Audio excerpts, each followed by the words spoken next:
Thanks for hanging out. Sports Map all night. I'm Bill Schmid. We're inside the O'Reilly Auto Parts studios, broadcasting to you across the Sports Map Radio Network.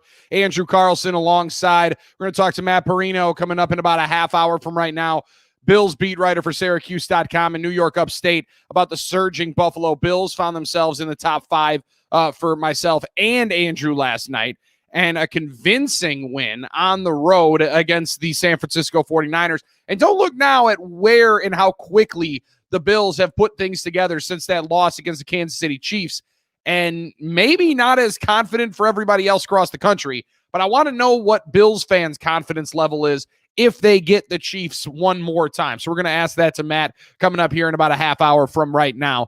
Earlier today, though, in my neck of the woods, up here in Milwaukee, Wisconsin, finally, Andrew, we heard from the two-time MVP, Giannis Antetokounmpo. Now, no, he was not hanging out with a rapper in Las Vegas for his birthday party.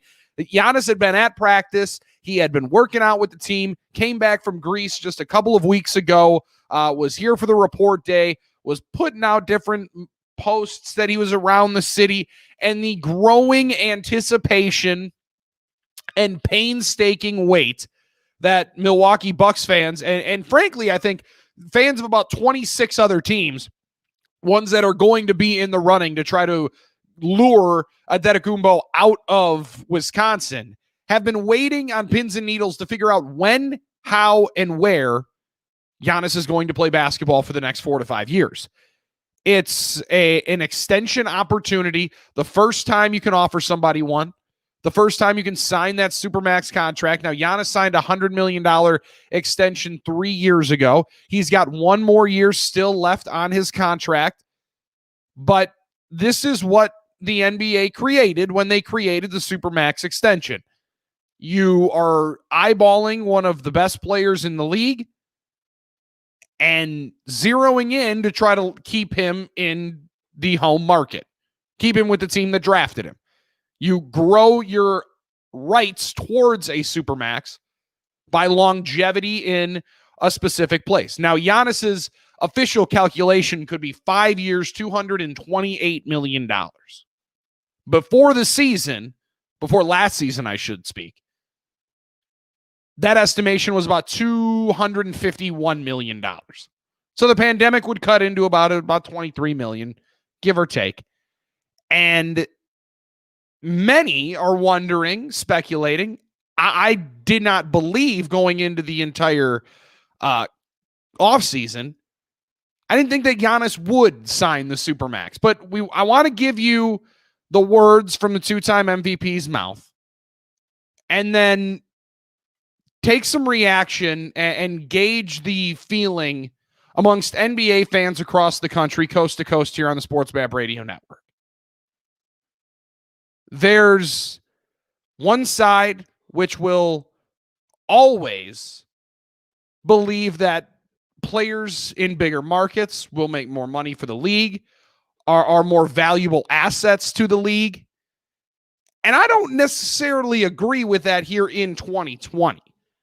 The accessibility, the opportunity to hear from, be amongst the players, and frankly, the way that social media has gone, you can become famous from a lodge in Montana, just as famous as you can become in New York City.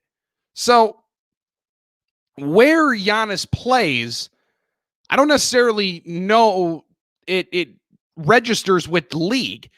If the league is making more money, if he's a Los Angeles Clipper or a member of the Miami Heat, or if he stays with the Milwaukee Bucks. But I do think it sets a strange precedent for the association if one of their brightest young stars and future faces, really current faces of the league, moves to a different market than the team that he was drafted by 7 years ago.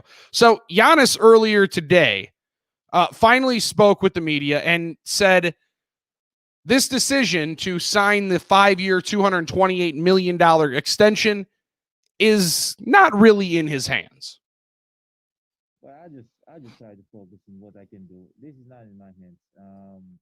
The discussion is between my agent, John Horst, the Bucks ownership, and they're taking care of that. I cannot. I'm not trying to speed up the process. I'm not trying to be involved in that. Obviously, it's something that stresses every player out.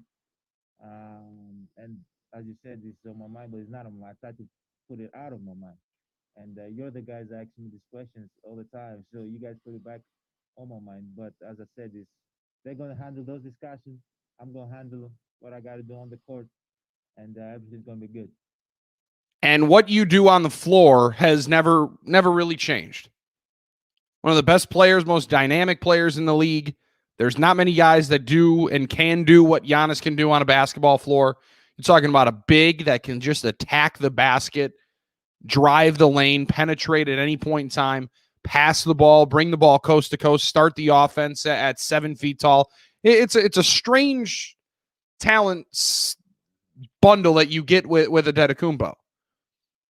But also, when you put up the ridiculous stat lines that Giannis has already this in his career, win the awards that Giannis has already in his career, the belief and expectation is that you carry a team to a championship, and that's how you become one of the all-time greats, something that he's spoken about multiple times, wanting to do, believes that's where he can be and that's where he should be in the pantheon of all-time greats.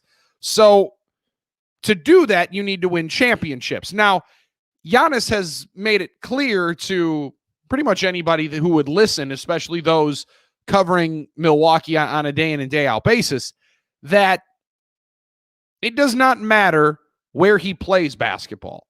He wants to win at all costs. It has never registered or been an issue to him to be in the bright lights of New York City or to live out in Beverly Hills. He doesn't really engage with a lot of players outside of the regular season. If you work out with Giannis, most likely you're a buck, or he knows you from his agency, but he's not traveling across the country working out with other NBA superstars to get better in the offseason.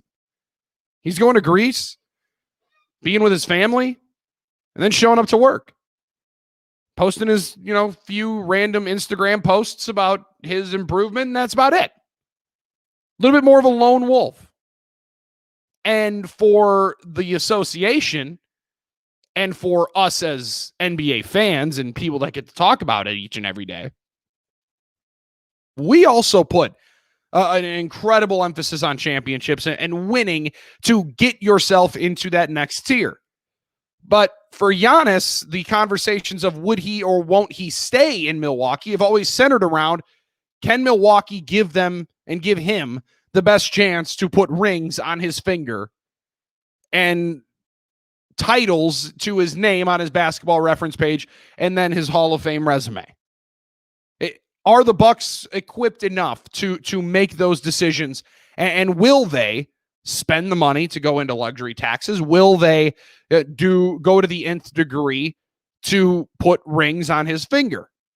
And then a couple of hours ago, Giannis kind of backed up a little bit when asked if he believed his team and his ownership group had done enough to put a winning championship team around him. And it was not about Drew Holiday. It was not about the lack of a Bogdan Bogdanovic trade. Instead, Giannis kind of changed his tune, looked at this season and said, I don't really know that it is a championship or bust mentality for the Bucks in 2020, which is strange. Hear it from him. Last year, we wasn't ourselves. What we showed in the bubble wasn't ourselves, and we wasn't even close to what we can do. Going into the season, our main focus, obviously, is the championship. But before even that, we got to get better as a unit. We got to create good habits. We got to be the toughest, the nastiest, the team that plays together. So we're going to take step by step. I don't believe it's a championship or a bad situation. Obviously, everyone wants to win a championship. I want to win a championship. Nobody wants to win a championship more than me. I can guarantee you that. But there's steps to that. You got to keep improving. You got to keep getting better, and hopefully we can get there this year. And continuing to reemphasize over the 15 minutes he met with the assembled media earlier today that the decision was going and the negotiations were going to be handled by his agent, general manager John Horst of the Milwaukee Bucks, and the ownership group of Mark Lazary, Wesley Edens, and Jamie Dinan there for the Milwaukee Bucks. Now, all of these comments are rather predictable. You know that it's going to be he said, she said. What exactly was said between Giannis and the owners right after the Bucks get eliminated and shipped back to Milwaukee from the Orlando bubble, that this has been hanging over the team now for a couple of months since they got eliminated in Game 5 of the second round of the NBA playoffs by Miami. And it was also on the mind of Antetokounmpo when he went back to his home country for the last month and a half. To believe that it's not in his mind is crazy. However, there's also a couple of other questions that came from the presser that I heard earlier today. And ultimately, I don't think I've completely flipped off of believing he stays in Milwaukee for one more run, one more term, one more 4 to 5 year contract. But now, after listening more to it, feels like Giannis is setting himself up to leave in free agency. But the Supermax extension is meant to give the teams the upper hand as a superstar player heads towards his impending free agency. And on the other side, the max extension seems to have kind of blown up in the NBA's face. I'll tell you why and answer a couple of calls at 1-800-224-2004. Would you be surprised if Giannis stays in Milwaukee at this point after hearing from a guy who has sat over the decision, mulled over the decision for a couple of months now, and knows that December 21st is the deadline for when Antetokounmpo can sign his Supermax extension of 5 years, $228 million, or head into the 72-game regular season as a two-time reigning defending MVP and a free agent to be. Bill Schmidt, Andrew Carlson, sit right there. We're back in 3 minutes. Sports Map all night on Sports Map Radio.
And now we have our team. We got Holiday, Bobby Porris, Story Greg, Flynn Forbes, all these guys that came to the team, and these are the guys we have, and these are the great basketball players we're gonna play with, and I'm happy to move forward with these guys.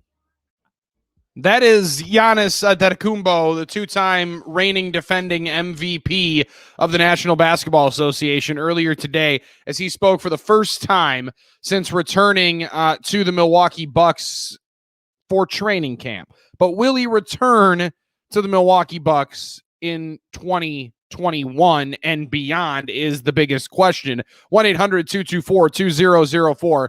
Would you be surprised if Giannis stays in Milwaukee at this point? Now, we played you a couple of cuts from him earlier on today. It was a very different tone than I've heard this guy talk in so many different go-arounds. I've now been able to do post-game shows after each and every Bucks game for about a year and a half now. So I've heard so many different pressers from Antetokounmpo. And Andrew, I don't know if maybe I'm just being naive, maybe I'm being small-minded, maybe I'm too close to the situation and I hear him too much. But I'm listening to that conversation earlier today. I hear him make a joke about somebody, if the team would give you anything and everything, what do they need to give you for you to actually come? And he's like, well, could I eat custard, at 6 a.m. each and every day? You think that they'd be fine with that? And the guy's like, yeah. And if they don't, maybe you need a new agent. Like, the guy has the world in a vice grip. He's got the team by a chokehold. And it's something the NBA has brought it upon itself with the Supermax extension.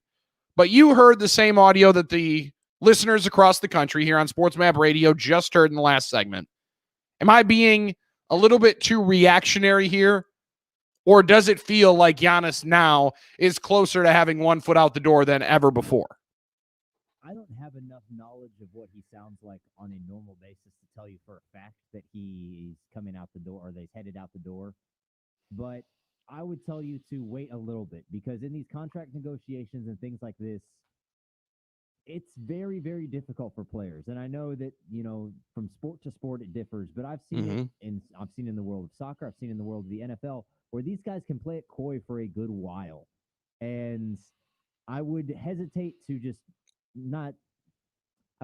declare definitively saying that, Giannis is headed out the door. I understand that you're probably leaning that way. I think that's the natural pessimist that is in all sports fans who don't support the Yankees, the Lakers, or someone of that ilk, because that's just the way we're programmed. Things aren't supposed to go well for us on a consistent basis. But I would hesitate. I would heed you to have a little bit of caution in leaning that way. I think that's my initial read on it, is that, yeah, this doesn't sound quite like the guy that I've heard, but I haven't heard enough of him before to say definitively, yeah, he's headed out. I'm trying to be as calm as possible, as optimistic as possible. And Andrew, I've also clamored that, first off, there's no way that I could leave $50 million on the table. But that's just me. And I've never even sniffed that type of money. So it's completely unfair to put and thrust myself into that situation and make the decision off monetary values. Winning is absolutely the most important thing to this guy. And if you don't believe you can win in a city like Milwaukee, then I understand the caution in locking yourself in for a few different years. And also, just this last year, I was kind of warning people to do exactly what I'm doing right now. Don't freak out if he does not sign at first opportunity, at first glance. When they first put the contract down in front of him and say, all right, 5 years, 228, opt out after the second year, as pretty much all of these Supermax contracts do. You can opt out at that point with no penalty to your own, become a free agent at the age of 28. Like, it's essentially a 1-year extension for sure, because when you sign the Supermax, you cannot be traded in the first year of the extension. So if Antetokounmpo signed the 5-year extension today, he would play all of 2020, 2021, the season that's upcoming and starting up on the 22nd. He would then play one more season for sure. and then could do exactly what, and I hate to put it right back towards, your team, but could be doing exactly what a guy like James Harden could be doing, or Russell Westbrook just did, and say, you know what, I got this big deal, but now I want out. Now I want you to send me somewhere else, and then have 3 years at the value that he's being paid, which is going to be about 48 million, 50 million a year to a different contender. So there's a chance to still be moved, but all the NBA did with this Supermax extension is, yes, you gave the team where a player has been for the majority of his career, for, in Antetokounmpo's case, his entire career, the first opportunity to sign him to a big contract, and you can offer him substantially more money. But it also moves up free agency a year, which I think is really unfair to the player and the team at this point, Andrew. Oh, it's incredibly unfair. And on that note, you're absolutely right. I think that this speaks to a larger issue that the NBA has, not just with the Supermax, but with the way that players are able to demand trades and move around basically at their will at this point. And that sounds really bad. And as I say it and those words come out of my mouth, I'm like, is that really what I mean? But as much as I want players to be able to determine where they want to go, the level of power that they have over some of these teams at the moment, I just don't know if it's healthy for the league long term. It's wild. It's a dangerous, dangerous precedent to be in. But we've gone so far past it at this point where a dude can put out a picture holding a basketball in Adidas gear, and it's like he's demanding that he's a free agent. That's the part of this where I'm not going to completely jump off and say, well, he's already got 2 feet out the door and he's shopping for a condo down in South Beach, or he's already looking to move to Silicon Valley and go join the Golden State Warriors. But if I am fans of those teams, you're damn right that I got a lot more confidence in getting Antetokounmpo at the end of this season than I did before. Because hearing him today and being able to cover him and have the opportunity that we've had so far here in the city of Milwaukee to be around him and watch the guy grow up, come from a guy that had never had a smoothie before, who was literally, Andrew, I don't know if you ever heard this story. When he got his first check, he went to Western Union to transfer the money back to Greece to his family. Didn't have a ride back to the arena, so he was walking in downtown Milwaukee. Somebody was like, hey, man, I think you play for the Bucks. You want to ride somewhere? He just got into some random person's car and drove 1.5 miles to the game. It's a strange, strange situation. And as a fan of this team, I'm very, very nervous. So now we're going to switch gears so I don't have to think about it anymore. Matt Perino is going to talk about a happier thing. The 9-3 Buffalo Bills and their quest to win the AFC East. Matt Perino is a Bills beat writer for Syracuse.com, New York Upstate, and he's on Sports Map all night. Next, keep it right here.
We're inside the O'Reilly Auto Parts Studios here on Sports Map Radio. I'm Bill Schmidt, my guy Andrew Carlson alongside, and now on the Progressive Guest Hotline. Guys, Progressive makes it easy. Bundle your home and car insurance online today. Get your quote at progressive.com today. He is Matt Perino, covers the Buffalo Bills for Syracuse.com, New York Upstate. At Matt Perino is how you follow him on social media, and you hear him post-game talking Bills football. One of my favorite games on the schedule this weekend. Honestly, it's the best game on the schedule this weekend. It's Steelers and Bills. Matt, Buffalo 9-3, first place in the AFC East. And I didn't think that it would be Buffalo, Miami at the top of the marquee in the NFC East if you would have asked me 2 years ago. But man, Josh Allen has continued to surprise folks and winning now 4 of their last 5 of their last 6 coming off that Chiefs game. It seems like a little bit different of a club after taking those 2 losses to 2 of the top teams in the AFC. Yeah, and if you go back to the circumstances around those 2 weeks, it was kind of strange. The whole Tennessee debacle of Great the point. COVID outbreak and the game kept getting put off. It just wasn't the same Bills team that we've seen in that first month or first 4 games. And then you also consider, Bill, the shoulder injury. And I believe on one of the pregame shows, I can't remember who said it now, but a former quarterback mentioned that they suffered a similar shoulder injury in their career, and it impacted their accuracy. And I think Josh Allen, though he would never use it as an excuse, I do think that impacted his play a little bit for that stretch after the Raiders game, which was the Chiefs and the Titans. But what we started to see as the season's gone on, when you go to the Seattle Seahawks game, you go to now the 49ers game, he's starting to take different game plans that teams are devising to kind of try to stop them, and he's beating them anyway. The whole thing last year was you run a man defense against Josh Allen, if you bring a zero blitz, you're going to frustrate him and confuse him. Well, he beat that early on in the season. Now this year, later as the year progressed, it's like, okay, let's go into a zone, make him have to be patient in the pocket, find the zone. He wasn't doing it for a stretch. Well, that's what the 49ers did on Monday night, and he absolutely torched them. 4 TDs in that game, and you're right. He's also becoming a little bit more patient with his feet. And Matt, it's something that all young quarterbacks that have that club in the bag of being able to run and go and gain yards when they get nervous, when they get scared, when they don't see their first or second read, tuck it down and run. And he is so big, so physical that he can do that and kind of take some of that punishment. But at least the last 3 weeks, I've seen a lot more moving to throw, which is such an evolution in a game for a young quarterback. Yeah, that's been the story on him all year, is how the running has become secondary, whereas it was, especially his first year, but even still for most of last year, that was what teams worried about. Joey Bosa, before the Bills played the Chargers, he said in his pregame press conference that this guy is an absolute beast, and every time that he tucks the ball and runs, it's like trying to tackle a fullback. But now he only uses that when he needs to. They don't do a lot of design runs for him, not nearly as much as the Ravens do for Lamar Jackson. He's just able to use that big arm, and now the decision making is there. Something I talk about a lot, with fans that are trying to put it together with how this guy has developed the way that he has.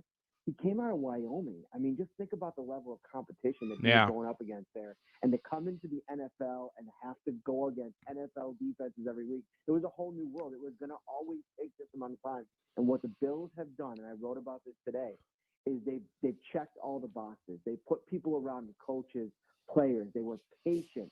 They brought in a former quarterback in Ken Dorsey to be his quarterback coach, an offensive coordinator in Brian Dable that's been through tons of different systems that had success and failures, and all of that together combined with the people they brought in, Stephon Diggs, Cole Beasley, John Brown, you name it, built the offensive line. And they found a kid with a great personality. His teammates love him. They want to play for him. They want to run through a brick wall for him. And he's coachable. All those boxes Josh Allen checks him. Well, and I know you and I have talked about it before. I loved the move for Stephon Diggs, very much like I like the move for DeAndre Hopkins in Arizona, because you get the young quarterback, somebody they can go to on third and whatever, in the most difficult spot, a go-to guy that you don't even have to worry about. You know the route, timing-wise, boom, get it over to him and let him go make a play. But for the staff around, that's a really interesting point you make, because at Wyoming, the talent gap is obviously different. He's going against lesser competition, but he's also playing with lesser competition. Do you think or lesser talent, I guess is the better way to put it. Now you step into an NFL offense and you don't have to do everything yourself. Watching it day by day, have you noticed that become a little bit of a factor as well, that he can just trust the talent around him to know he doesn't have to do everything himself? Oh, without a doubt. And if you go back to his rookie year, I mean, look at the weapons, quote unquote, finger quotes there. Zay Jones, who's now, maybe fifth or sixth for the Raiders. Kelvin Benjamin, where they traded for him from Carolina. He was their number one receiver. And Andre Holmes, who's out of the league. I mean, they had LaShawn McCoy, who was still, I think, in 2018, serviceable. I think he still was an average back at that point. But there was no talent. The offensive line was absolutely miserable. And what they did is they brought in all these big body guys like Kelvin Benjamin and realized those are not the guys that are going to help Josh Allen succeed. We need to get shifty guys that can get separation. And now they've done it to an absolutely crazy extent, because I think Stephon Diggs and Cole Beasley, pound for pound, are probably the twitchiest, quickest separation getters in the NFL today. I mean, with Antonio Brown, a lot of people just raved about his route running over the course of his career. And as he's kind of faded into the background, I think Stephon Diggs has kind of taken that mantle. And you even saw it on Monday night. There was one clip that went viral where he just absolutely shook Richard Sherman. And, that happens 10, 15 times a game. He's a freak, and Josh Allen is benefiting from it. We've talked a lot. Matt Perino joining us here from Syracuse.com, New York Upstate, on the Progressive Guest Hotline. Quote, buy and save on home insurance with Progressive's new Home Quote Explorer, only at Progressive.com. About the defense and maybe the step back that it's taken over the last year or so, but the last couple of weeks, it had struggled a little bit. But how much do you think that was with Milano out, and how big was that addition back to the run defense on the inside for those linebackers with Klein and Edmonds to have Milano back this weekend against San Francisco? Getting Milano back was huge. He was on obviously a snap count, a limited pitch count, if you will. But getting him back is so huge because not only against the run, but he does everything well. He is their top cover linebacker, as good as Tremaine Edmonds is, and he's still developing. I think Tremaine Edmonds is going to be special, but Matt Milano's, he's in year 4. He does kind of everything for them. And I think there was one play where it was third down and Nick Mullins had an incomplete pass, and they sent Milano on a stunt blitz, and he absolutely blew up the play. And he brought that back on a limited basis. Sean McDermott said that he made it through the game really good. They think that his injury might be in the rear view, so his role will kind of get ramped back up to what it was before. He's been huge.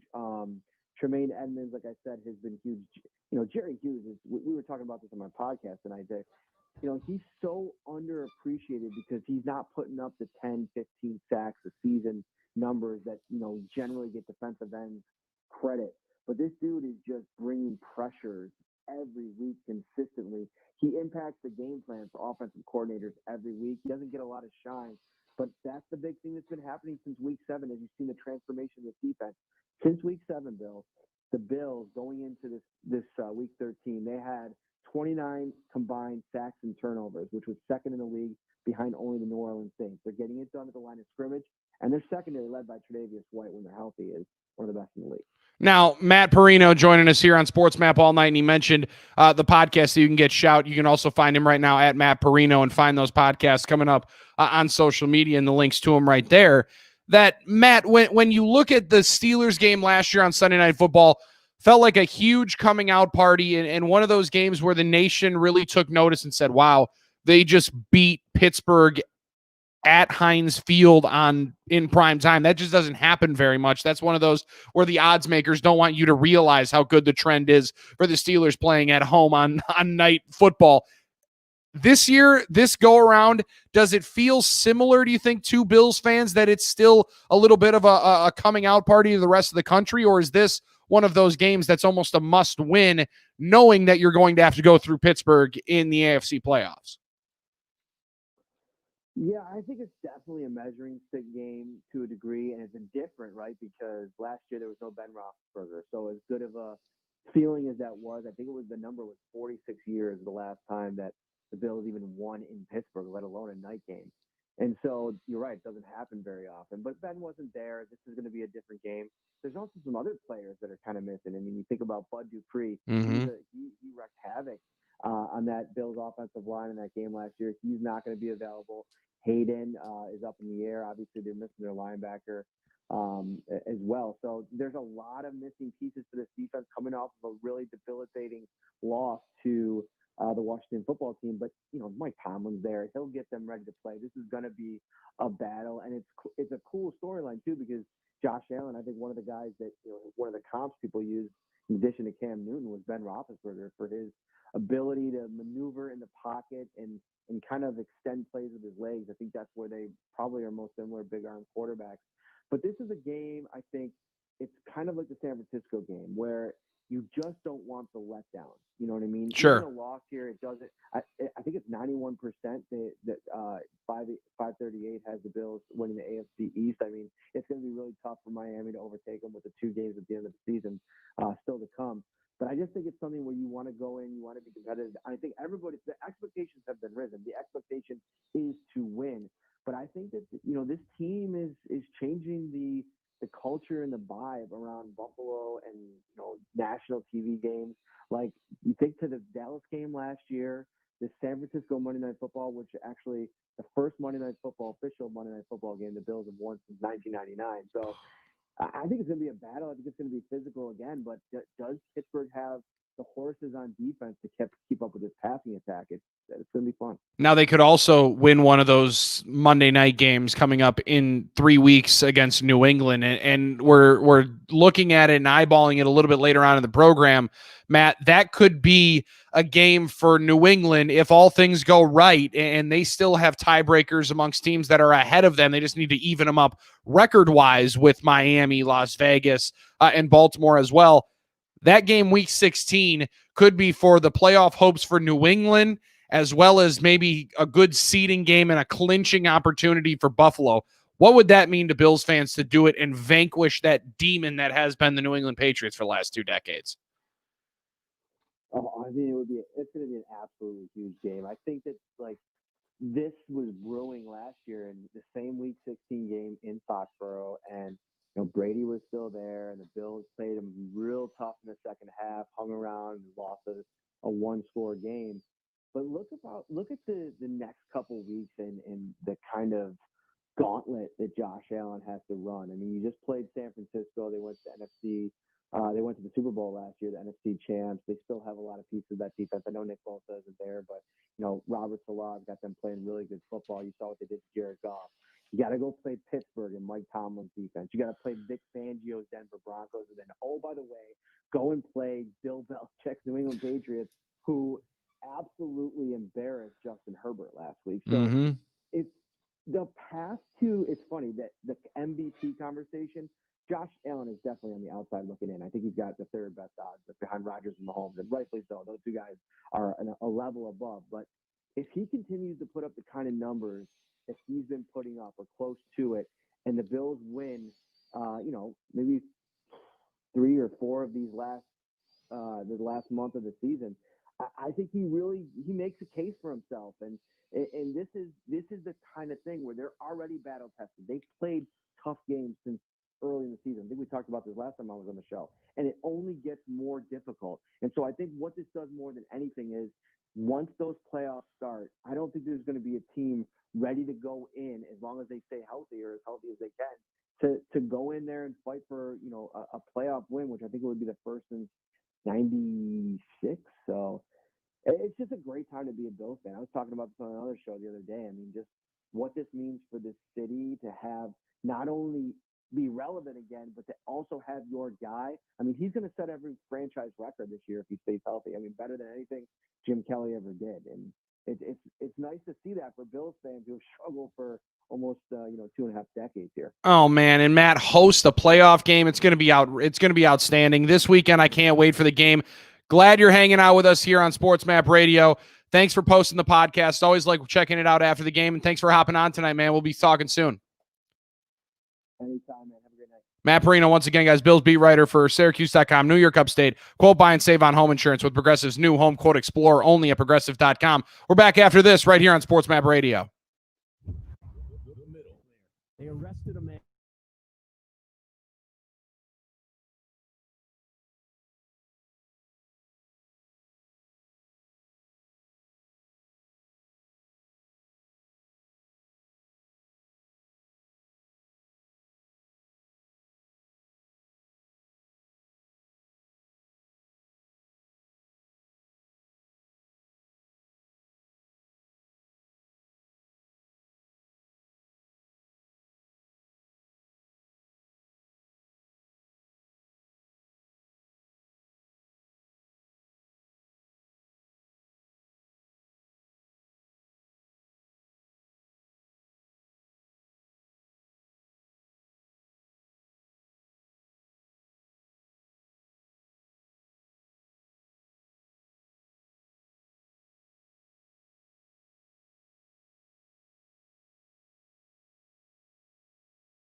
Studios, working hard each and every night to bring you the best audio clips after the show, and you can check it out on the podcast. Gets posted right at SportsMap Radio on Twitter. Usually I'll repost it as well at Bill Schmid Radio. He's at Carlson Radio. And Andrew, I put it out on Twitter along with the live stream here tonight. Would people be surprised if Giannis stays in Milwaukee after hearing him earlier this afternoon? And folks are incredibly pessimistic. Now, this is also because I have a very slanted viewership and listenership up here in Wisconsin because it's where I live. It's where people have now been fearing this inevitable doom that could be coming with Antetokounmpo for the last couple of years. And ever since he became the MVP, the conversation has been, well, when are you going to an actual team? When are you going to an actual contender?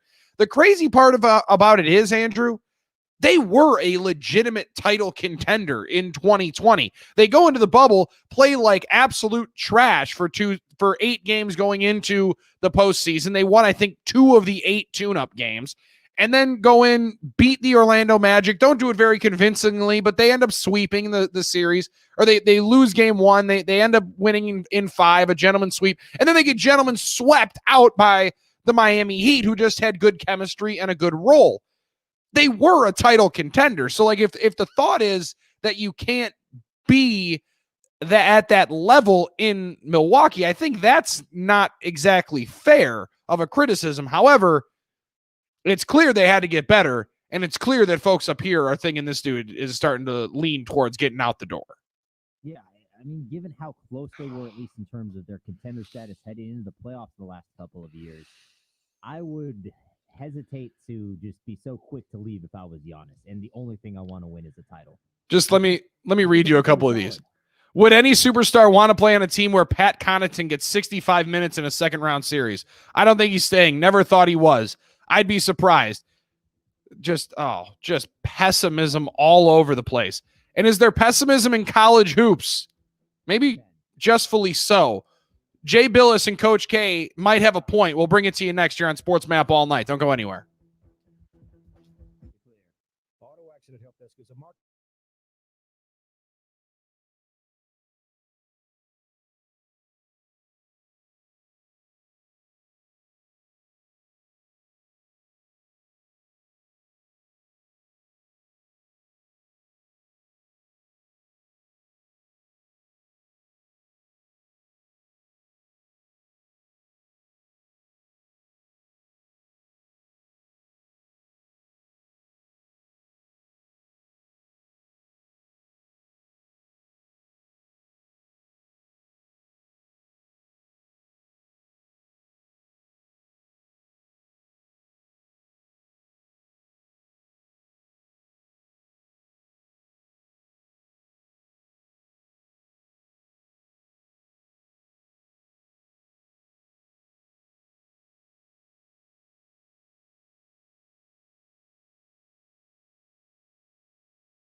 we're being advised by our government not to travel over the holiday, and yet these players are traveling. That is the voice of Jay Billis, one of the best college basketball analysts in the country, on ESPN yesterday during Duke and Illinois at the tail end of the game where his former university lost to Illinois at home by double digits. There was a sentiment that there's a little bit of impending doom with the college basketball slate. Thanks for hanging out with us. Sports Map all night. I'm Bill Schmid. You can join the conversation and let us know if you think Jay Billis has a point, along with his former head coach, Coach Mike Krzyzewski, at 1-800-224-2004. Jay Billis was discussing the possibility and his opinion that the NCAA needs to pause college basketball here, at least for the next few weeks. And he then doubled down earlier on today when he was on SportsCenter, giving the point, and I think he makes some very fair critiques as to how this basketball season is going and already off to such a tumultuous start in college hoops. College basketball, I've said a couple of different times and talked about it with a lot of different people. It's definitely impacted the most viewing-wise on television. It's the strangest for me watching college basketball without fans in attendance. It feels to have lost a lot, at least on the broadcast, to seeing Cameron Indoor Stadium with banners instead of kids reaching down and pointing at players as they go to take a snap or to do an inbound pass, to hear the bands playing as teams run out onto the floor. And those are all great, ambiance situations. They add a little bit, but in college hoops, it just seems so much different without fans in attendance. And Jay Billis spoke about it earlier today, that not only without fans in attendance is it strange to watch college basketball, but for me, it's incredibly difficult to comprehend and watch college basketball with other college students being sent home and not being brought back after the Thanksgiving holiday. Most universities, if not all universities, wrapped up their semesters before Thanksgiving. So when students went home for the holiday, they would not have to come back to the university, come back into the dorm, come back to their college apartment, their college house with 4 to 5 other people living in close quarters in the midst of a pandemic. And Billis's comment that these essential workers, which have now become of college basketball players and college football players, beginning of the pandemic, it didn't make much sense to me if you would be able to play college sports without students on campus. I thought it was just frankly downright wrong to do so. Then you watch teams for football season get ready in camps, be on campus for about a month before the season started. They're working out privately. Players are in their own dorm room, right, and being somewhat sequestered away, but there isn't the fear, or there isn't just the standard college experience of 20, 30,000 kids on campus elsewhere, depending on where you go, depending on what university these people are attending, these kids are attending. You're going into a lecture hall with 400, 500 people, and even if half of those guys aren't on campus, half of those people aren't actually in the room because they're doing it virtually and learning via computer and other sorts of information gathering systems, you're still in the midst of a college campus with that many people on it. So now Billis earlier today on SportsCenter kind of doubled down here on his take that college basketball needs to put in somewhat of a pause or outright stop the season at this point. And I want you to hear it from Jay Billis, and I'll give you my reaction here next, as well as take yours at 1-800-224-2004. I felt it was a failure in leadership and an NCAA failure that we have not had a national dialogue on, not on whether we can play, because we've proven that we can, but whether we should. And that these players are essential workers now. We have made them essential workers. They're tested every day. when the healthcare workers on their campuses and in their local hospitals and emergency rooms are not tested every day. They live in isolation. They play in bubbles. And remember, the NCAA said at the beginning of the pandemic, no students on campus, no college sports. We will never play in bubbles. These are amateurs. And look what we're doing. And we have not, as Coach Dave said, we have not reassessed things. There's been a change in circumstances. I don't believe that if we were making the decision now, we would start playing. So if we wouldn't start, I think it's a fair question as to whether we should continue. And these players are not allowed to go home for Christmas. They're not allowed. They weren't allowed to see their families at Thanksgiving. They're not allowed to go home for Christmas. They're being kept quarantined on campus so they can continue to play. And the truth is, play for money. And there's nothing wrong with money, but that's not what we were told this was going to be about.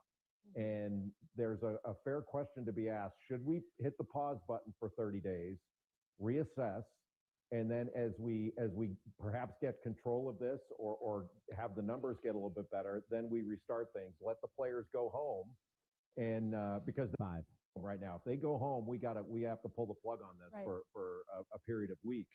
And you absolutely do. And that's Jay Billis on ESPN earlier tonight, reacting to Mike Krzyzewski's comments that were made after the game yesterday. And frankly, there was some jokes and some puns being thrown out and some ideas that, well, of course, Duke gets blown out at home and Krzyzewski wants to cancel the season.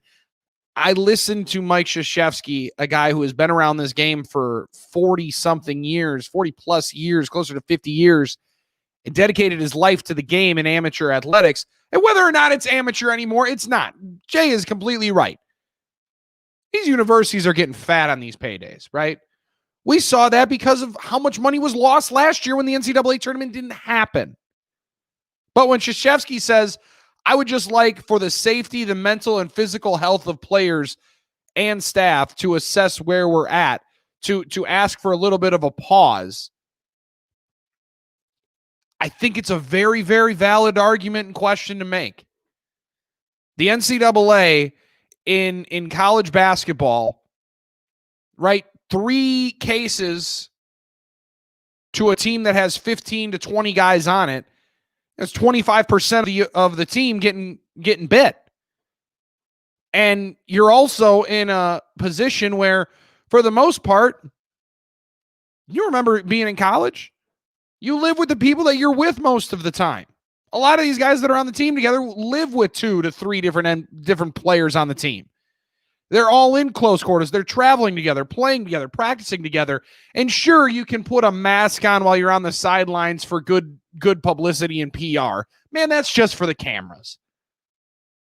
You're going to tell me while these guys are spaced out on the sidelines, that's what's ultimately going to be able to be the spread or not the spread? No.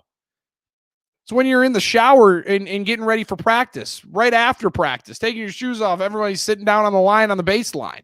Those are the moments of it. And Krzyzewski yesterday said, people are saying the next 6 weeks are going to be the worst. To me, it's already pretty bad. On the other side of it, there are these vaccines that are coming out by the end of the month. 20 million vaccine shots will be given. By the end of January or in February, another 100 million. Should we not reassess that? See just what would be best? And yes, it's not a good time. He said, we got our butts beat. For the good of the game and the mental and physical health of players and staff, we need to constantly look at this thing. I think it's the smart thing to do. I totally agree with Mike Krzyzewski. The smart thing for the NCAA to do, the right thing, I think, for the NCAA to do for the health and safety of the players, of the student athletes, is absolutely to pause. For the health of the university and the pocketbook, there's no way you can stop playing at this point in time. You want to think of the liability that's going to be thrown at these universities, the suits that could be thrown at these universities for stopping a season that should maybe arguably not have began in the first place. You're opening up a huge can of trials that come through, lawsuits that come through, liability suits that come through, and it all stems from wanting to get the season going. And we all wanted to see the season be played. But to take a couple of weeks, allow students to go home and allow yourself to reassess where the situation is at, I don't think is crazy. What is crazy is how the NCAA has done exactly what they didn't set out to do. They stated they would never do. And that's playing bubbles, like Jay Bill has said. The NCAA is pulling a fast one over everybody's eyes. And maybe we are just choosing not to think it or realize it. But college sports are being played in a bubble right now. Guys are getting tested every single day. Students are no longer really on campus. And you're still seeing teams get bit left and right. Virginia had to cancel or postpone all team activities for the moment. They had to pause everything. Same with Louisville. They don't know when they're going to be back on the floor. And those are just to name a couple in the ACC. You are teetering on a major danger zone right now with how quickly this could get out of hand for the NCAA. But are we all cool with it? Is everybody just happy to see college basketball back?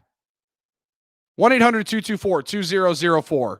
We'll bring this conversation back a little bit here on the other side. We're also going to talk some Patriots with Evan Lazar coming up in 15 minutes from right now. Stay right there. Andrew Carlson, Bill Schmidt, hanging out with you on Sports Map all night. This is Sports Map Radio.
Auto Parts has you covered. Trust the friendly, knowledgeable parts professionals at O'Reilly Auto Parts. They know what it takes to get the job done right the first time. In fact, professional technicians have counted on O'Reilly Auto Parts for years. Stop by, talk to one of the professional parts people today at O'Reilly Auto Parts. O'Reilly Auto Parts, better parts, better prices every day. 1-800-224-2004 is the phone number if you want to join the conversation here tonight. Do you agree with Jay Billis and Mike Krzyzewski that college basketball would benefit by taking a bit of a timeout, a hiatus, so to speak? Billis makes some really, really good points and things that I agree with, that quickly the NCAA has bubbled the college athletes in front of everyone's eyes after just clamoring for months that, no, you're not going to play college football. We're not going to play college basketball if students can't be on campus. Well, you sent students home after Thanksgiving and they're not coming back until the second semester. So why are the student athletes on campus? Well, it's basketball season. If it wasn't safe for kids to come back for 3 weeks and have finals on the regular calendar, then why is it safe for Northwestern to be playing Pitt right now? It's a strange double standard that has gotten brought quickly to the forefront and then just shoved all the way back to the back burner. We so quickly forgot how crazy it would be and unfathomable for me, Andrew, to think that you would play college sports without students on campus. But frankly, the safest way to do it, and really the only way you can do it, I think, moving forward, is if the rest of the university is doing virtual learning. And is that the precedent you want to set? I'll tell you this. It's something that I'm not very interested in as a parent if my kid's not getting paid, but being put in harm's way as an essential worker, like Jay Billis said. And there's no way amateurism, Andrew, is going to get thrown out here in 2020 amidst the pandemic, and all of a sudden, now we're going to start paying college athletes because we have to bubble them and make sure that we're going to be able to play, Northwestern against Pitt, right? Which is a great game right now. 5.8 seconds to go. Northwestern's got to go the length of the floor. Northwestern also used to play in what looked like a barn. They have a gorgeous little arena here right now. And then they choke up a horrible shot and lose to Pitt as we're discussing it, 71-70. But Andrew, am I off base in seeing how the NCAA quickly slid a bubble right up under our eyes and did kind of exactly what the NBA did, or more like what the NFL did in training camp, where you have players isolated. They all stay in the same spot. They all stay in their same dorm, in their same, house on campus, get tested every day when you come in. And that's how you're going to run college sports. Because otherwise, there's really no way you can have 15, 20, 25,000 kids on campus running around being intermingled with student athletes. And for this to continue on coming into the middle of January. When you first put it on the rundown, I was like, what does he mean, the NCAA bubble? Like, I didn't really get what you were going at. And then the minute you explained it, it made a lot more sense in the fact that, well, it's not a bubble per se in the sense of all these guys are in one centralized location, a.k.a. Disney World, like the NBA did. They're 100% in their own little bubbles in the college and on these college campuses. With basically every campus that I know of, they've gone to virtual learning, or almost all virtual learning. There's a very limited amount of students on campus. And for the NCAA, it is essentially a bubble. Now, they don't probably have as much control over these athletes as they would like in terms of what they're doing, when they're not at practice and all that other stuff like some of these other organizations did.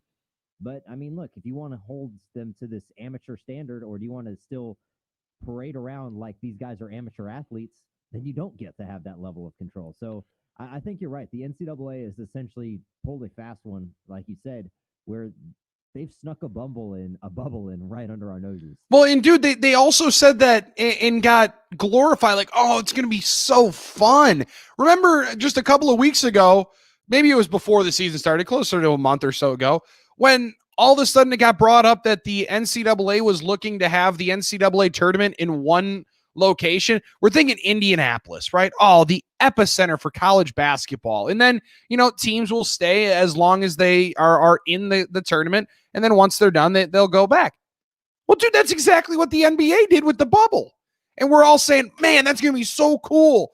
All these college teams are going to be in Indianapolis, go 1 through 64. And I just sat back and I couldn't believe what I was hearing, that, yeah, that's exactly a bubble, but being just paraded in a different sense and given a different name. And now they're getting glorified for it. It's wild to me how, I think it also, though, Andrew, it shows the thirst that there is for college hoops in the country. Even though I'm a bigger NBA guy than I am a college basketball guy, I admit that wholeheartedly. However, there is this level of want for the product, supply and demand, man. They're going to find a way to do it. And the NCAA just did it and is getting away with it at the moment by just changing the name of it, changing the way and putting a different sticker on it, putting a different tag on it. We're going to switch the conversation over to some NFL here in a couple of minutes. Thursday Night Football tomorrow night, Rams and Patriots, rematch of Super Bowl 53. I remember watching this unfold over at the Westgate a couple of years ago when the Rams and Pats played in 53. And Andrew, going into that week, well, the 2 weeks, really the lead up for the Super Bowl that we get each and every time, the storylines emerge, and then by 2:00 on game day, if the game kicks off at 5:30, you're completely done with everything that you've heard for pregame coverage. And once the 5-hour pregame starts, you really just want to eat taco dip and watch the game. But all we heard was the boy genius in Sean McVay going up against the GOAT in Bill Belichick. Now, those two dudes are the same in the matchup tomorrow night. And then on the other hand, you're looking at New England with Cam Newton at quarterback. And that Rams team really, while you had the Rams offense still being led and quarterbacked by Goff, that team was fully running the ball with Todd Gurley, who they paid $7 million to go away. The names are the same, but it is a completely two different units that we're going to see here tomorrow night. You're watching a Patriot team that from the Super Bowl, their defense looks completely different. I got to ask Evan Lazar as well, if this Patriots run towards the playoffs, if the path is a little bit clearer than we thought 3 weeks ago. Burying the San Francisco 49ers, that team is still one of the more dangerous ones, I think, if they get into the dance. And ask any fan across the AFC. You're a fan of the Kansas City Chiefs. You really want to see the Patriots in the playoffs? Ask a Buffalo Bills fan. We talked to Matt Perino about it. Just hoping they can vanquish them in week 16. They could have the chance, Buffalo could, to put the dagger into New England. Evan Lazar covers the New England Patriots for CLNS Media, host of the Patriot Beat podcast. He's going to stop by coming up here next on Sports Map All Night. I'm Bill Schmid. He's Andrew Carlson. You can follow him on Twitter at Carlson Radio. I'm at Bill Schmid Radio. Evan Lazar is here next on Sports Map All Night. Come right back with us. This is Sports Map Radio.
Sports Map all night, hanging out with you. My name is Bill Schmidt. Thanks for giving us a listen across the Sports Map Radio Network. Wherever you're at, give us a shout on this hump day. Strange to not have NFL football. I get it that we've been spoiled the last couple of days, but man, Andrew, I'll tell you this, dude.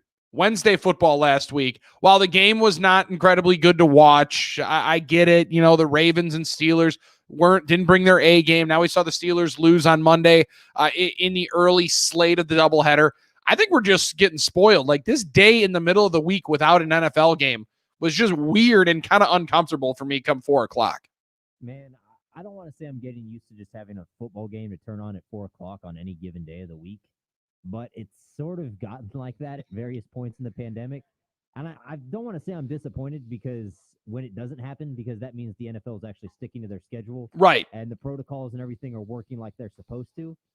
But I kind of be lying if I said I wasn't disappointed having NFL football days on more days than it's not during the week. That's the thing, dude. Like whenever it pops up, like Tuesday, yesterday's game was awesome to have on. Like, and I get it. It was a blowout. Baltimore dominated, and Dallas really didn't have much of a chance at all outside of CeeDee Lamb having a weird chance to tie the game at half with a Hail Mary. But it was like, you've just, now we've become so accustomed to it that it still blows my mind, dude, when we go back and think of, what was it, 3.5 months we had no sports? How did you and I even do these shows? We were doing weekend shows together at that point. We'd come on and be like, well, what's it going to look like when we have baseball games again? You and I were talking about Korean baseball. I actually was watching soccer. I mean, it blows my mind. Frankly, I do need to get back into the Champions League here. As we're not even close to the round of, they go to 32 in the Champions League, correct? Or does it go into a regular round of 16? We're going right into the round of 16 in a couple weeks. Okay. Well, Time to get in. I was going to say that's the perfect time for me to get in. Because I like the game. I just don't know if I have the mental capability to recognize and remember everything. Deshaun Watson, though, he remembers everything. Texans and Bears. I'm going to tell you why this game has revenge written all over it next. Keep it right here. Sports Map all night on Sports Map Radio.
All night on the all-new Sports Map Radio Network. I'm Bill Schmid. Nice meeting you. Thanks for hanging out with us across the country, coast to coast. Free Sports Map Radio app, the easiest way to find the program each and every night. My guy Andrew Carlson alongside down in Houston, Texas. And I'm up here in Milwaukee, Wisconsin. It was a very strange day, a difficult day. And literally nothing bad happened. Although I will say, the folks here in the great state of Milwaukee, we call it the good land. Well, it's Algonquin for the good land is what Milwaukee ends up being. If you've ever seen the movie Wayne's World, Andrew, there's a fixture in the sports community and frankly the entire sports landscape. His name is Giannis Antetokounmpo. You may have heard of him. Two-time MVP of the NBA. That's the National Basketball Association, the highest level of Dr. James Naismith's great game that was created over 100 years ago. He had the opportunity over the last 10 days to sign an extension with the Milwaukee Bucks and continue to fear the deer for 5 years to a tune of $228 million. And earlier today spoke about it and decided to say that, frankly, the decision's not even in his hands, which is, I'm trying really hard not to feel insulted by my intelligence when somebody says that. Because, Mr. Antetokounmpo, could I ask you something? Then whose hands is it in? Because you're the dude that's going to make the decision. And he did continue to say, man, it's probably the hardest decision he's going to make, the most important decision he's going to make. He's exactly right. I also am starting to lean closer, though, than I ever have before. That feels like he's definitely leaning towards going to a different spot. And I don't think that means that he's going somewhere so he can be living the good life out in Los Angeles. I don't know that he's going to the Golden State Warriors. I still think the Miami Heat make a lot of sense. Frustrating, though, to say the least. However, Andrew, you guys got a superstar as well down there in Houston, Texas. And his name is Deshaun Watson. His college coach, Dabo Swinney, compared him and called him the Michael Jordan of the NFL, soon to be the NFL, when he was coming out of college at Clemson. And I was reading this earlier today. Dan Wiederer writes for the Chicago Tribune and covers the Chicago Bears, does a tremendous job over at the Tribune. And I came across the story a few years ago when Deshaun came out and post draft time, once everybody saw what Deshaun was going to be in the NFL in that first year, and then so disappointingly got injured and missed the rest of the season, you could tell he was something different. You could tell that all what we watched at Clemson was going to translate to his play in the National Football League. And it was puzzling to me, to say the least, that when a guy coming out of college, possibly the most prolific college quarterback I had ever seen, the most decorated at the point of winning games that I had ever seen, I didn't get how he was not like the surefire, easy number one overall pick.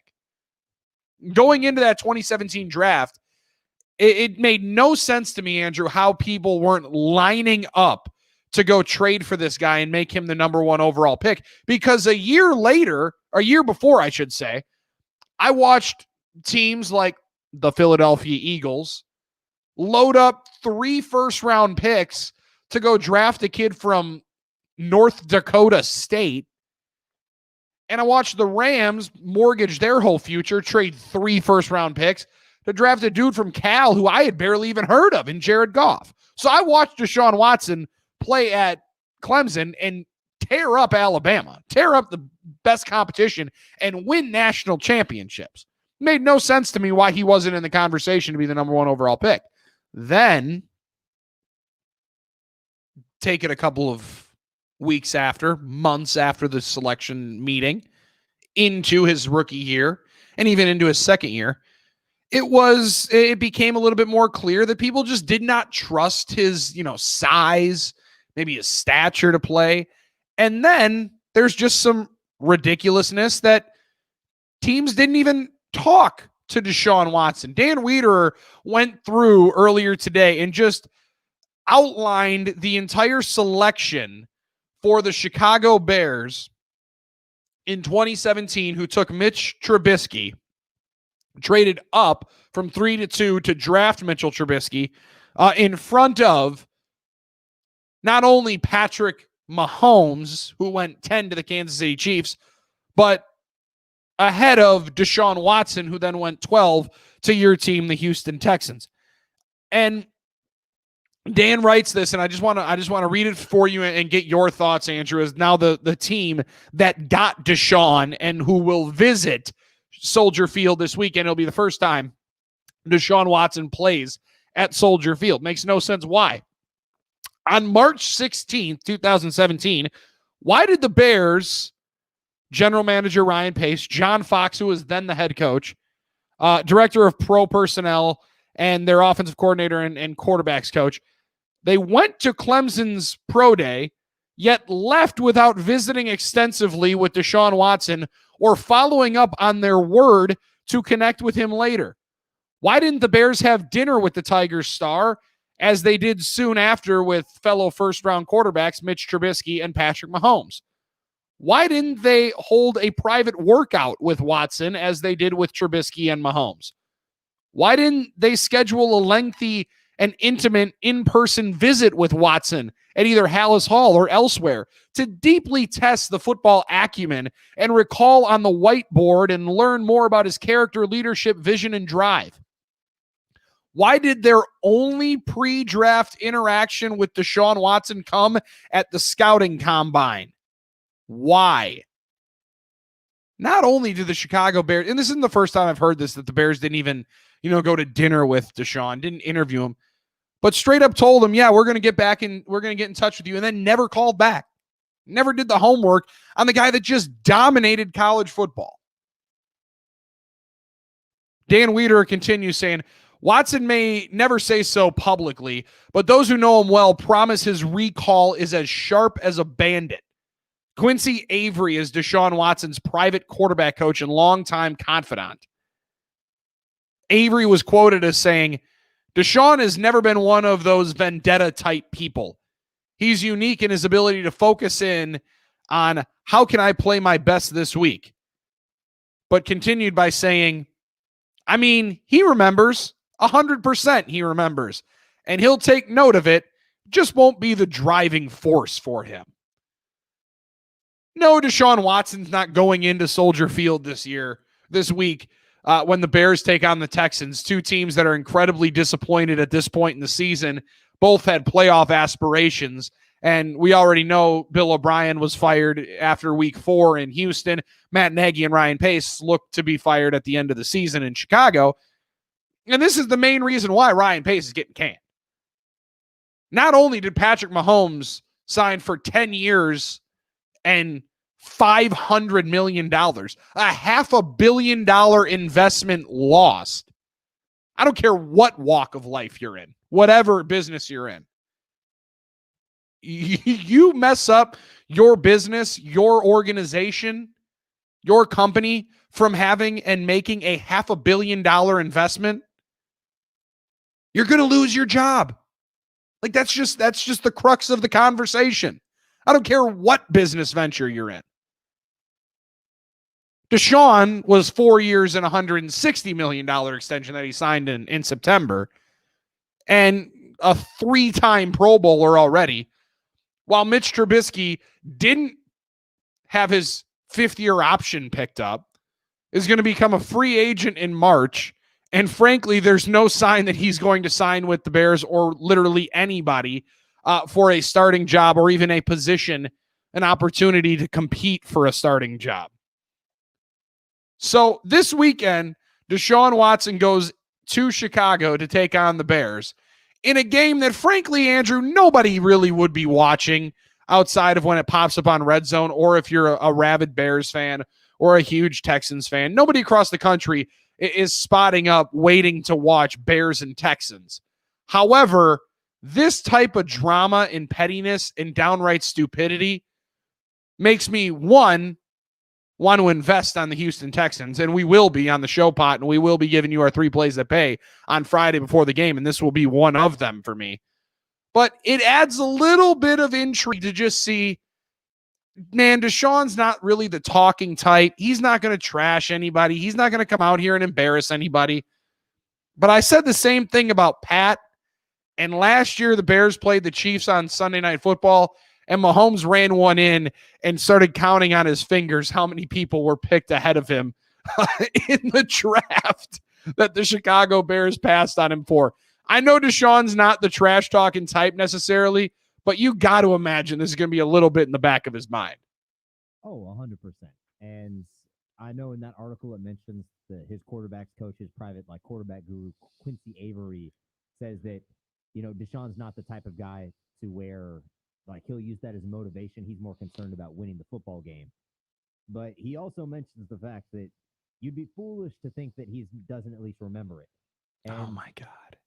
I just can't imagine a world where Deshaun Watson is a Chicago Bears quarterback as a Texans fan at this point in time. We talk about fireable offenses. I think that is far and away the most fireable offense you can have as a GM, is what's sort of discussed in this article, where he didn't really even talk to the coaching staff. This Matt Pace being the Bears GM, he didn't talk to the coaching staff. Mm-mm. He didn't talk to the ownership. He just was like, you know what? We're going all in with Trubisky. This is what we're doing. I can't even imagine. And dude, they grabbed a guy that had started 12 games in college at North Carolina, and passed on a dude that won a national championship and won 2 national championships, right? The throw to Renfro, and then when they blew out Alabama, right?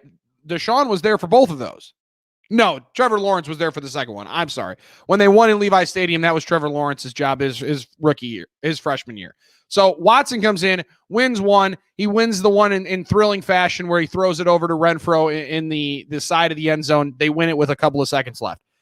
Outduels possibly the greatest college coach of all time and one of the best dynasties of college sports that there's been at Alabama. Completely resurrects and puts Clemson straight up on the map by dominating the college football scene. And you don't even interview, you don't even bring him in. You don't even bring him in for a workout.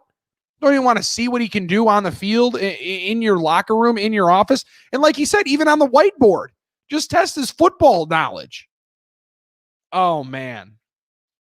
Still, and as a Packer fan, though, it's just one of the greatest things I've ever read. I was smiling ear to ear, and this really did cheer me up earlier today when I got to be reminded of this by Dan Wiederer in the Chicago Tribune, that Deshaun Watson will now play his first game at Soldier Field this weekend. When, frankly, he probably should have been a Chicago Bear 4 years ago. Thank goodness he is not. And thank goodness Mahomes isn't either. But really, you know how much I love Deshaun, and I love watching him play. I love listening to him, Andrew. It would pain me so much to watch that guy play in a Chicago Bears uniform, knowing how much I enjoy watching him play. That would be him if it would be Deshaun or Lamar, because those are the two guys that I love watching play the most out of the young quarterbacks. No disrespect to Josh Allen. Obviously, none due to Pat. But those two guys I just love watching play. One, because Deshaun is such an incredible story and just a crazy good dude and can make every single throw, and for some reason got slept on and fell to 12. Wow. And Jared Goff, no disrespect, man. He was the number 1 overall pick, and he was the number 1 guy in that draft a year before Deshaun and Mahomes came out. But, I mean, somebody traded 3 first-round picks for Jared Goff, who was starting at Cal, and Deshaun couldn't even crack the top 10. That was the craziest part of it to me. There were some good players in that draft, don't get me wrong.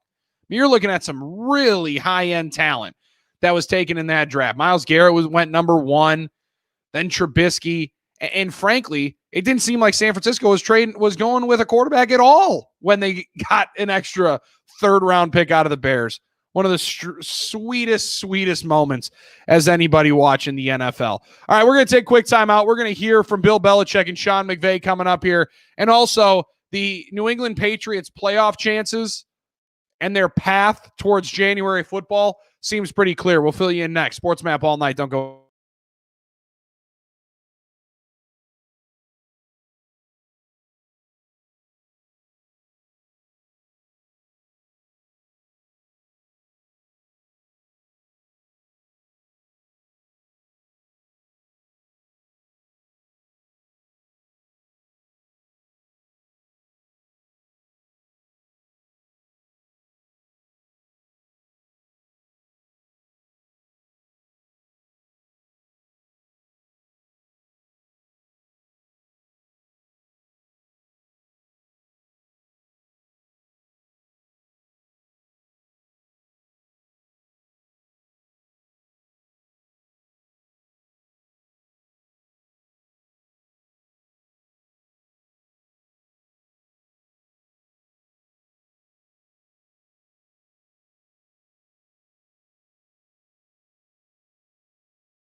Andrew, I didn't even know that dude was still getting a paycheck.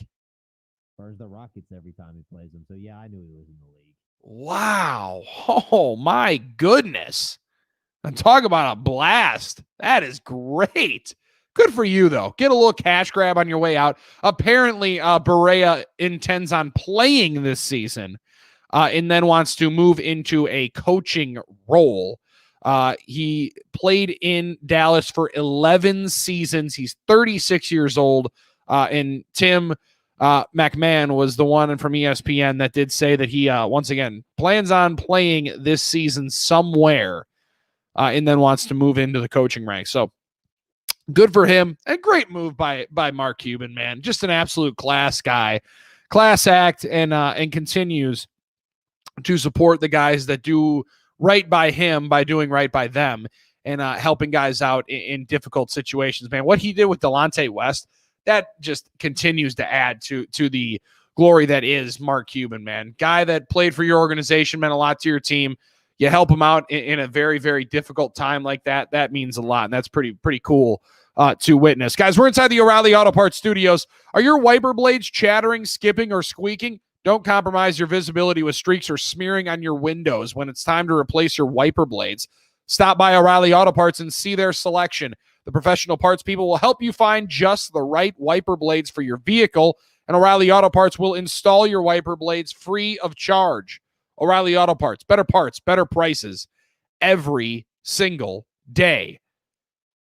As we start turning over the page to the Week 14 in the National Football League, the final quarter of the NFL season, which will start up tomorrow, some playoff clinching scenarios are out for the NFL this weekend, and no one will not include the New England Patriots. They are still very much on the outside looking in.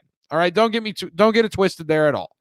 However, I'm starting to see the path to the NFL playoffs for the New England Patriots in a lot clearer light. So we were talking to Evan Lazar about 45 minutes ago from CLNS Media and covers the New England Patriots, also hosts the Patriot Beat podcast, where you can hear Evan talk each and every week about the New England Patriots and his coverage of them. And we were just going back and forth, hearing different ways for New England to find themselves in, because at 6-6, very much in the heat of the playoff chase. Now, with the expanded playoff format as well, 3 wild card teams, one of them is already pretty much secured with the Cleveland Browns. They're 9-3. They're not going anywhere. But the Miami Dolphins and Indianapolis Colts hold the 6 and 7 seed respectively at the moment. And New England sits as the 10. But teams in between New England and that 7 seed, the Las Vegas Raiders and Baltimore Ravens, the Patriots have beaten both of them. So those two teams have a 1-game lead over New England at both with 7-5 records. New England will leapfrog both of those teams if they can even up those marks. Las Vegas on the way out, it's not easy cooking. One of those two teams is going to even up with the Patriots if New England can beat Los Angeles coming up tomorrow night, because Vegas plays Indianapolis this weekend. So knock down one of those right out of the gates. Indianapolis, I still don't really trust all that much.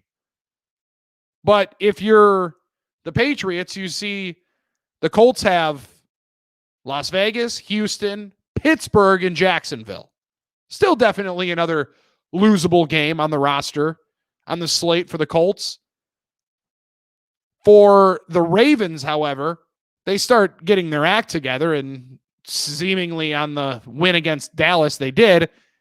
It's Cleveland this weekend on Monday Night Football. Absolutely no cakewalk if you're the Baltimore Ravens. Jacksonville, New York, and Cincinnati. Tougher slate, but if Cleveland wins this weekend, you definitely see a possibility for it. And then there's the Miami Dolphins. The Dolphins take on the Kansas City Chiefs this week, and we will no doubt absolutely get into this game a lot more coming up tomorrow and on Friday. But for Miami, there's still a matchup with the Patriots on the schedule, still a matchup with Las Vegas, still a matchup with Buffalo at the end of the year, where outside chance Buffalo has something to play for in that final game. Still an opportunity that Miami and Buffalo could be playing for the division. I don't think Miami gets past Kansas City this week.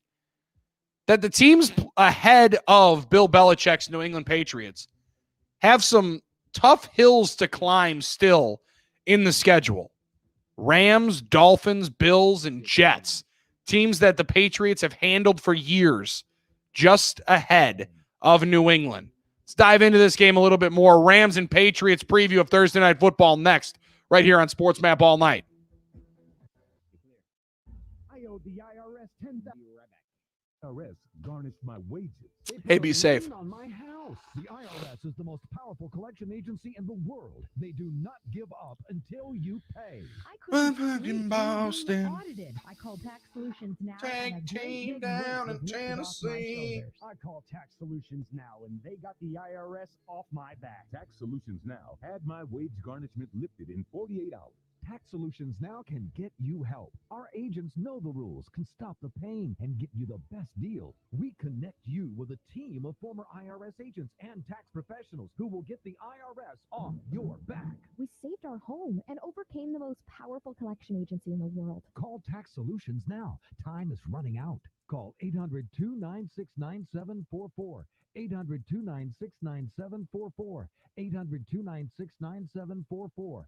800-296-9744. Attention, if you or a loved one took Belvique or Belvique X, Didn't lock myself out. We're good. at 1-888-743-7254. You may be at increased risk for cancer, including pancreatic, colorectal, and lung cancer, and you may be entitled to a So one of the producers on the local side seriously fucked up. We have a agreement with A&M to broadcast all their basketball and football games. Okay. And so the producers on the local side, some of them are not used to doing weekend shit or having extended hours or any of that stuff. So this pandemic's been tough for them as they adjust to realities that some of us lower down on the totem pole